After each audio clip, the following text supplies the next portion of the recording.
Saya sendiri pribadi mendapat pengalaman bagus dari selawat ini. Yang pertama tahun 56. Pada waktu itu saya masih menjadi murid SLTA di Yogyakarta. Satu ketika saya habis berkelahi dengan jin, kalah di sebuah masjid di Masjid Gandean itu. Karena kalah itu 3 hari ini ingin makan terus tapi tidak bisa buang air. Akhirnya hari yang keempat itu saya sudah panas sekali. Saya pesan pada adik saya, nanti kalau saya mati jangan dibawa pulang ke Jepara, supaya saya dikubur di Jogja sini saja, sebab saya datang ke Jogja niat saya mondok. Kalau dibawa pulang nanti hilang sahih saya.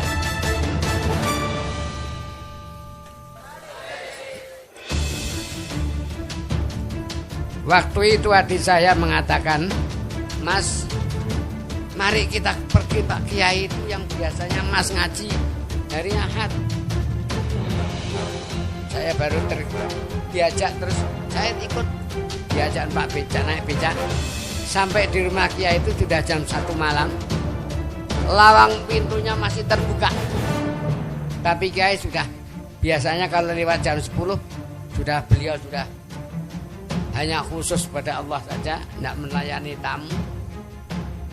Saya pun tertidur di rumah Kiai itu. Baru jam 3 malam saya terbangun, terasa mau buang air di rumah Pak Kiai itu. Setelah itu wah, saya pagi hari jam 7 baru ketemu sama Pak Kiai. Badan saya panas. Pak Kiai, saya mengatakan, Pak Kiai, saya sakit. Pak Kiai itu hanya tersenyum. Tersenyum itu seketika itu panas badan saya hilang. Heran. Lalu Pak Kiai itu bilang, Mas, sampan itu gendeng, Mas. Kok gendeng, Yai? Iya, wong bukan penyakitnya dokter, sampan bawa ke dokter. Ya bang, saya sampean habis. Pokoknya sekarang kalau saya ingin sampean sehat, selama 3 bulan sampean tidak boleh pegang kitab apa saja.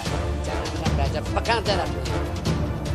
Nah, pada waktu itu kurang 2 bulan saya mesti harus ujian akhir. Yai, saya 2 bulan lagi mau ujian akhir, bagaimana boleh pegang buku? Pak Kiai marah-marah. Yang bikin kamu lulus itu gurumu, apa bapakmu, apa mbahmu? Ya pada hakikatnya Allah, ya lah ya gitu. Lalu syariatnya bagaimana Pak Kiai? Nah, kamu harus baca tiap malam hari banyak selawat yang banyak. Banyak itu berapa ya? Ya paling sedikit 1000. Ya habis baca 1000, ya Allah berkat selawat 1000 yang saya baca, saya minta lulus ujian dengan nilai bagus. Sudah, saya tidak berani pegang kitab karena ingin sehat betul. Paman saya waktu itu sekarang masih hidup orangnya, yang satu jadi supervisor di rumah sakit Dr. Karyadi, Dr. Hamidun namanya. Yang satu Dr. Zainuri di Kudus, juga jenderal, juga kiai, juga hafal Quran. Itu yang marah-marah, bagaimana kamu dari Jepara ke sini tidak belajar itu? Saya diem sudah, tidak berani komentar.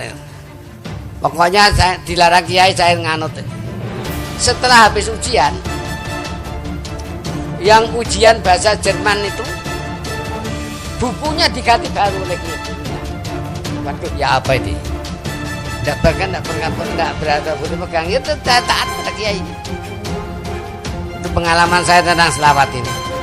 Sehingga setelah habis ujian saya dipanggil oleh guru pengajar bahasa Jerman itu. Kamu Her, berapa nilai Pak? Saya Pak 3. Iya Pak. Kapan Pak? Seminggu lagi. Iya Pak. Tapi tidak saya datangi. Wong waktunya belum habis. Janji sama oleh Kiai tadi. Setelah selesai janji dari Kiai itu, saya datang ke rumah Bapak yang mengajar bahasa Jerman. Pak, saya minta ujian Pak. Ujian apa? Ya ujian bahasa Jerman Pak. Dilihat. Lah kamu bodoh Pak. Loh kenapa Pak? Nilai 8 kok minta ujian hari lagi itu mau minta nilai berapa? Loh, ya sudah Pak, barangkali bisa nilai 10 kayak gitu. Jadi angka 3 itu karena selawat Nabi dadi mingkem dadi angka 8. Sudah sejak itu selawat tidak pernah saya tinggalkan. Sampai akhirnya saya harus dinas di Kalimantan Timur, di Tarakan. Pada satu hari pengalaman selawat lagi, itu saya ada tamu sore-sore, jam 5 sore, dia bilang saya disuruh oleh Ibu A, suruh minta air tawar. Saya karena masih bodoh, ya silakan ambil aja. Air tawar kan banyak itu, di ledeng-ledeng itu. Oh bukan itu Pak, saya air tawar itu air yang dibacakan doa-doa itu loh untuk orang yang sakit.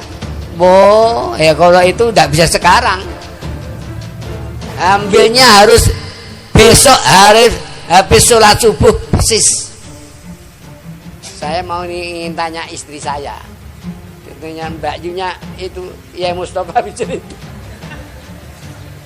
Saya tanya, sampean tahu apa karena nyuwuk nggih. Dungane apa? Wah, mboten ngertos, mateng aku.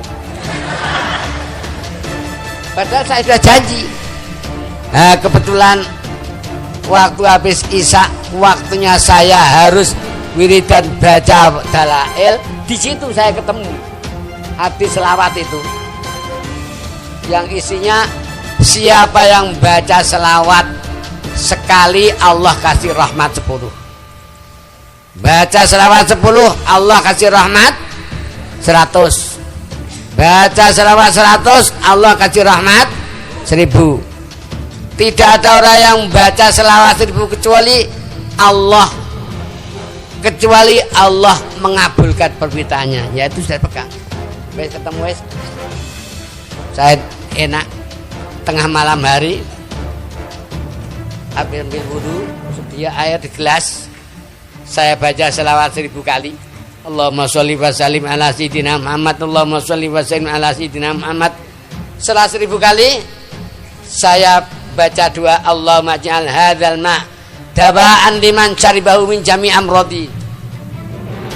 Sudah saya tiup, baca selawat sekali lagi. Setelah 3 hari ada berita dari orang itu bahwa orangnya sembuh. Dan yang sakit itu sebetulnya orang sudah sakit sudah 4 bulan di rumah sakit umum, dirawat oleh dokternya, suruh cari obat luar. Dokternya sudah tidak sanggup menangani.